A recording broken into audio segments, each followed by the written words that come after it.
too, if you want to transcribe the conversation. Okay. You can do both of those simultaneously. Okay, thank you. And now I'm going to try to get to the XLEAP again, and then share my screen if I can, but I'm not always the best at doing these things. So let me start with sharing the screen.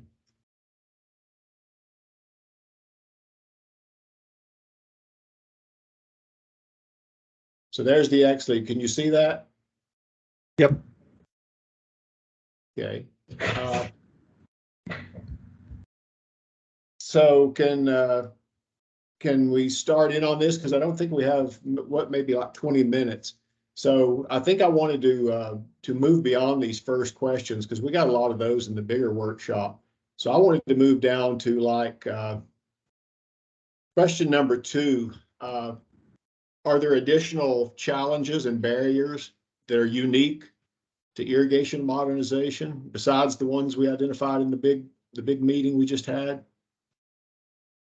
And are you all able to get into XLink and or XLEAP and manipulate it the way you were in the big meeting? Yes. To do the voting?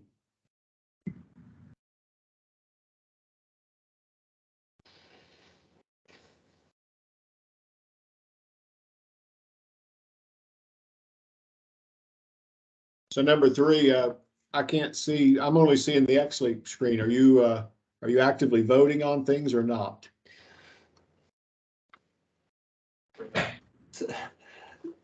So, sorry, Bo, you just want us to kind of pick out which is the what we think are the major versus minor versus medium challenges out of this kind of top piece here? Yeah, or if they're really what I'm looking for are any types of challenges or barriers that we didn't talk about, things that are unique to irrigation modernization that aren't covered there. And I'm sorry if I'm moving around. I can't tell what you're seeing as opposed to what I'm showing. All right, well, I've got it on a separate screen. I assume other folks do too, but I'm not sure. Okay. Yeah, So, it should show in real time if anyone makes changes in Yeah. XLEAP. Okay, I was looking at particularly at question number 2. Are there additional challenges, barriers that are unique to irrigation modernization, such as seasonal timing? Yeah, so I see someone put that change in there. So I see, because I know, those that we talked about in the big meeting are sort of common to all these projects. So beyond seasonal timings of flows, I know that when Les talked yesterday, a lot of his talk about the early challenges they faced in irrigation modernization had to do with the power purchase agreements. And this sort of gets into the questions below questions 5 and 6. I wonder if there's any guidance. Question 5, the whole point of this effort is to come up with guidance or tools that DOE could offer or that other agencies or regulators could offer that would be most useful to project developers. So I don't know if someone wants to, Jed, or if anyone else wants to take a shot at that. So the piece, Bo, we've talked about this in the past that really sticks out to me that might be different from some of these other parts or other hydro opportunities is really that to get to the hydro in a lot of cases with irrigation modernization, you got to put a lot of pipe in the ground first. And to put the pipe in the ground, it's very expensive and you have to do a lot of environmental work. And it's, I guess my realization over the last few years has been that, modernization has advanced more quickly than it has in the past, really by an order of magnitude. The funding that's being applied to projects now is an order of magnitude bigger than it was 10 years ago. But when I look at what needs to happen in the face of climate adaptation and the amount of pipe that still needs to be put in the ground to make these systems modern and to stop the water, to conserve the water that's being lost, is probably 2 to 3 additional orders of magnitude greater than what's happening right now. And so, the permitting and project funding pathways that exist right now aren't ready to make those orders of magnitude leaps. So that's what I think about a lot right now is the NEPA side and the funding side, how to speed those processes up so that they can operate at those greater orders of magnitude. And really, that's how ultimately you get all of those different benefits, which is going to include the hydropower potential that's there. Okay, so thinking about that, Jed, when you look at question 5, and particularly question 6, I think even more than 5, are there things that the agencies or regulators or DOE can be doing to help with this? Or is this strictly like a funding issue? I mean, I hear you on the NEPA side, like with the environmental assessment, but are there things that other agencies or that DOE, because that's the whole goal of this exercise, is to look for how the agencies might be able to promote these projects. Mm-hmm. Yeah, I think working between agencies in a couple different ways potentially, because there's the NEPA requirements between agencies when it comes to putting pipe into, you know, what was formerly a canal are different. So there's not alignment on, you know, from reclamation versus, you know, natural resources conservation service as to, you know, what's an EA versus what's an EIS and what could be done programmatically. So, you know, aligning the requirements, bringing them to the minimum that's really necessary, and I guess better evaluating what really is necessary with stakeholders such that you might be able to change what that is. And I think about this a lot from the perspective of what happened with conduit hydropower. You know, from going from a conduit exemption to that qualifying conduit permitting pathway at FERC, you know, where maybe you had to spend a year or 9 months to do a conduit exemption, and now that can be done in 30 days. You know, is there something like that that could be thought about for canal systems that are getting piped? You know, and what are the really important pieces that need to get addressed within that regulatory permitting framework? Is it really just cultural resources? Or are there other things that really need to be addressed differently? And could there be a different pathway to try to speed that up so that you can make that happen at scale? So I think, long answer, like usual, you know, that agency coordination and really, I think, re-looking at what those processes are so that it can be scaled, and then looking to see how does the funding that those agencies offer align with those overall goals to try to help that work. You know, is the early assistance available to help folks move through those permitting processes, or do the project design such that they can then apply for other funding later? Those to me would be the pieces I would hope that agencies could work on. Okay.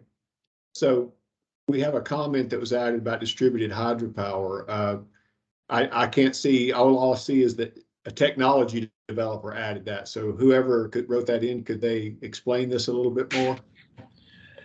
Yeah, we've looked to doing some projects. You know, we've got a distributed micro hydro water wheel that you can add to tail races of existing facilities or places where you're coming out of a system.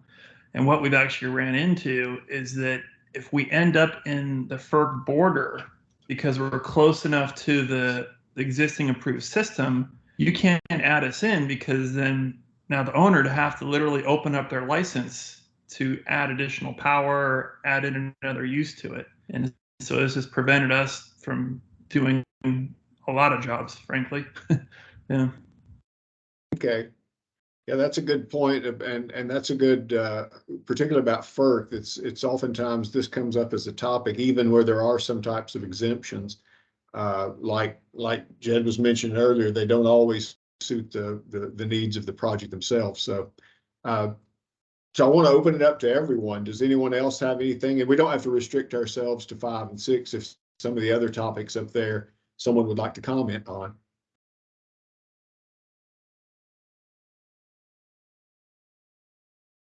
And like they said, this XLEAP platform will be open, I think, for a few weeks. So I'm going back up, looking at the workshop, what the challenges are: information availability, access to incentives or funding, which was what Jed was talking about, policy, legal issues. This platform is going to be open for a few weeks for you to be able to come in and add comments. So we looked at some additional. Can I just make a quick comment? Sure. I just wanted to kind of piggyback on what Jed was talking about. This may just be a nuance, but I think the modernizing at scale and speed is required because there's a barrier in place. And so what is the actual barrier is really that there isn't a smooth, easy pathway for this type of project, right, Jed? So whether it's regulatory, permitting, funding, pathways unique to irrigation modernization, then it wouldn't have, I mean, we all want it to happen at scale, but then it wouldn't have to happen at scale. It could just be as these, as systems and project owners, irrigation purveyors, want to upgrade their systems, and then it's just a unique pathway with funding available, and just like you said, the FERC qualifying conduit exemption is a great example of that. So a unique pathway for both regulatory permitting, funding.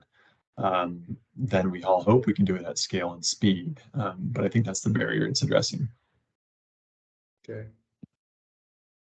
One of the things I mentioned when we had the broad group was the concept of demonstration projects for IM. There are some, obviously some existing projects out there, but those of you who are in this field, do you see, and this may sound like a stupid question, but do you see the opportunity for a lot of demonstration and deployment where we could get federal agencies working together with the local irrigation districts?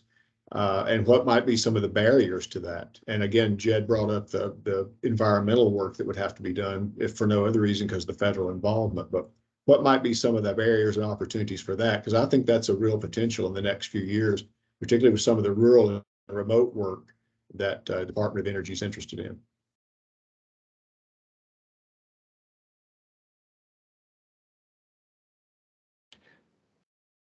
I guess first off, yeah, there's absolutely projects out there that can be demonstrated, and it from my perspective, what's needed on each of those different ones may be slightly different, but in general, there's probably always a need for that early development assistance related to whatever stage, moving a project from wherever it is to get to the point where you can actually demonstrate it. So, each irrigation district might be in a different spot. There's one, there's some that my colleague Keith and I are working on that, really ready to be designed, and then worked through kind of the feasibility side, where the pipe has almost reached the point where the district is going to need to put a PRV in its system.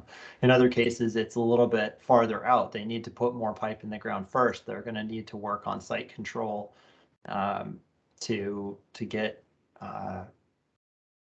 to be able to move into the feasibility side and see if they can do that project. So it's going to be site dependent and district dependent. But I think, having more access to that early stage assistance or having a pathway to work with the agencies around early stage stuff through demonstration projects, maybe that's a great starting place. Okay. And I don't know that that these demonstrations are being discussed for the other alternative opportunities that we're talking about in the broader group, but it may be something, that we want to discuss more and take a closer look at when we get back together with the broader group. So are there any other comments that anyone wants or questions? I'm probably have the least expertise here, so I'd like to really open it up to anyone else who has anything they'd like to get out for the discussion of this group before we go back to the larger group. One other piece that started to get brought up at the last point, or at the last end of the last session, was around capacity, which the community, individual, organization, or irrigation district capacity to move these things. And it's something I've been thinking about a lot lately, which is, with irrigation modernization really being a long-term process where hydro may pop out at different points along the way, the need for a district is to be able to ideally move through those processes themselves, right? So that you don't necessarily need a Farmers Conservation Alliance to help carry them through that process. So how do we broadly, societally, help to build the capacity of irrigation districts to do these projects over the long haul themselves? How do we start to bake that into the funding discussions as well, right? So that they're bringing on the staff that are going to be able to continue to move these projects along without necessarily needing consultant to do that for them over a long period of time. So that's another thing we've talked about, Jed, and you've been on these conversations. It's almost like a technical assistance role for federal agencies on the ground, providing some of that expertise. Like you said, they don't have to bring on an engineering firm for everything they do. So I think that's a good point. And we can put that in the category of what can the agencies do, or what can DOE conceivably do to help move these things along. So excellent. Yeah, and I think it's both sides, right? It's what can the agencies do to support a district that's trying to move, but also how can they bring funding to a district so that the district can build its own internal capacity as well.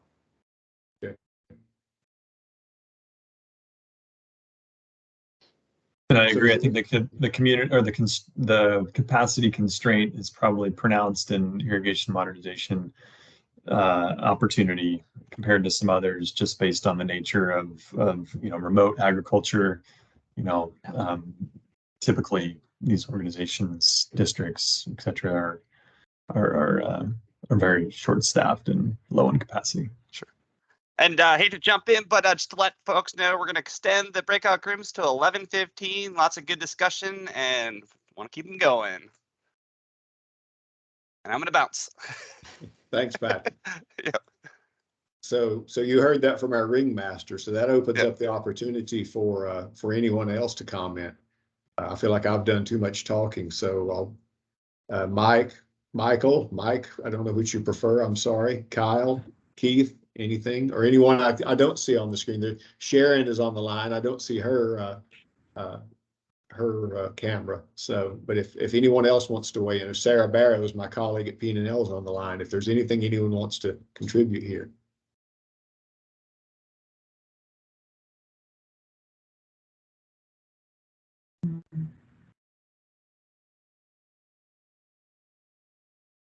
I don't know if you all were on yesterday, but Les gave a very good overview, Les Perkins from Farmers Irrigation District, of the barriers they've overcome and how they did. So I'd recommend, if you get a chance, go back and look at those slides if you weren't on yesterday. He did a really nice job, and Jed set that up. So I'd like to thank Jed for coordinating that and getting Les to speak with you. He couldn't be here today because this very issue you're talking about, capacity, they're so short-staffed in the field this week that he couldn't participate two days in a row. So.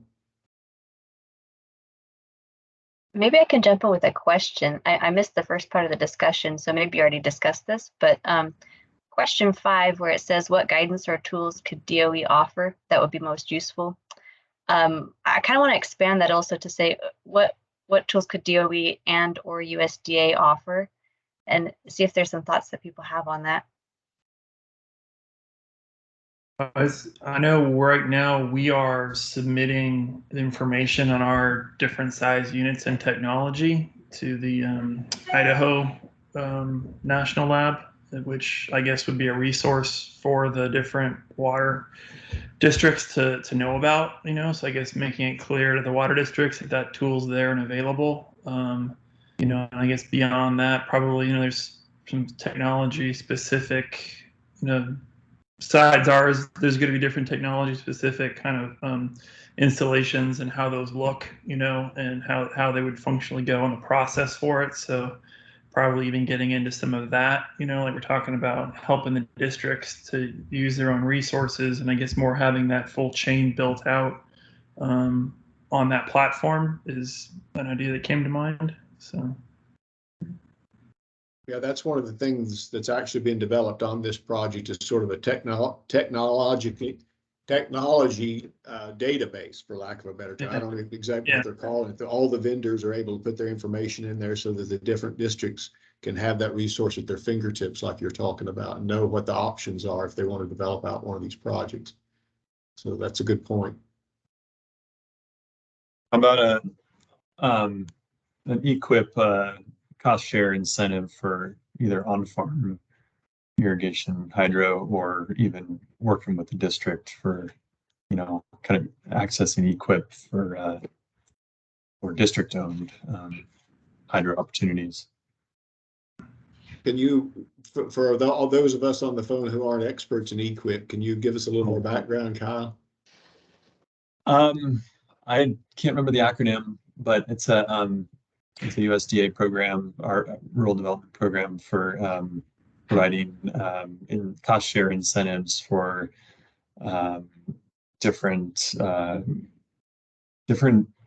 agricultural conservation practices. So you can get a cost share incentive for moving to a more efficient irrigation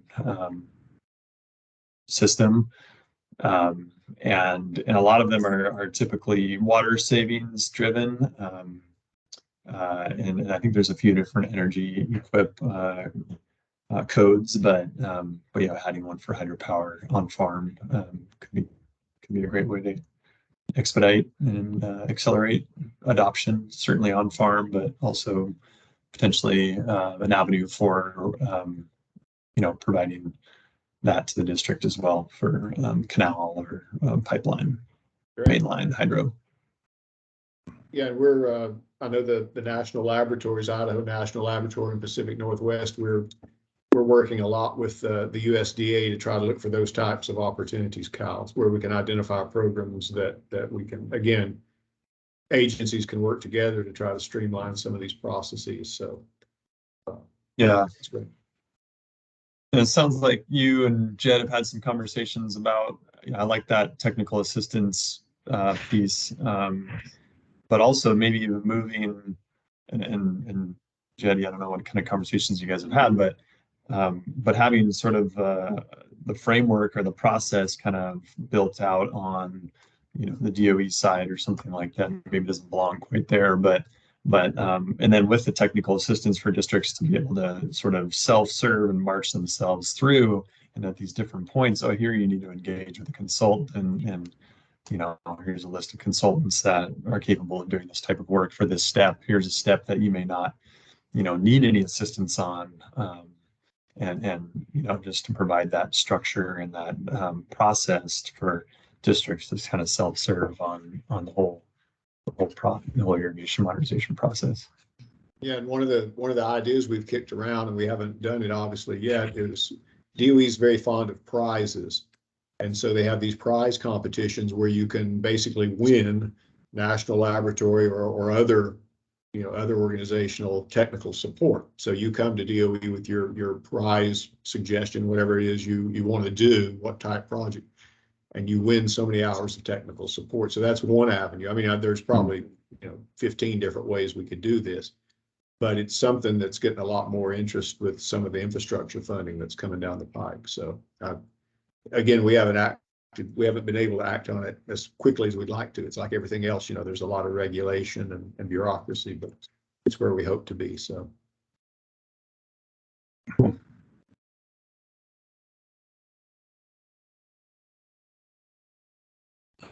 Just I guess the idea of being at the farm or whatever, and I guess our idea is more the open canal or the beginning or the end of streams too, versus the end pipe. But we get approached by people all of the time that have open canals running through their properties, that they could generate power off of, and it's just frankly we could do it. Our systems, it's very low impact, but for the canal owners, this is a challenge, because this is something else that's being added into their system. So I know like some kind of benefit or something out of that, applying that to their system where you can provide power in these remote places that way, or through customers that are on their canals. So opening up that kind of concept would be helpful to us anyway. So yeah.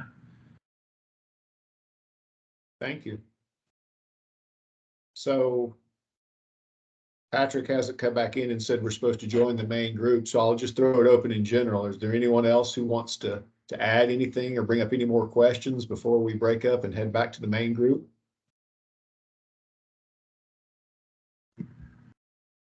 And I really appreciate your tolerating my skills here, my technical skills on the computer. I'm not very good at this stuff, so we'll get fancier when we get back into the main group. But the main thing is we're capturing all the notes. We've recorded this session. We're capturing all the notes. So all the good ideas that have come up, despite me, will be captured. So I think what we're supposed to do to go back to the main group, I don't know if they put it in the chat, but they're supposed to put the main.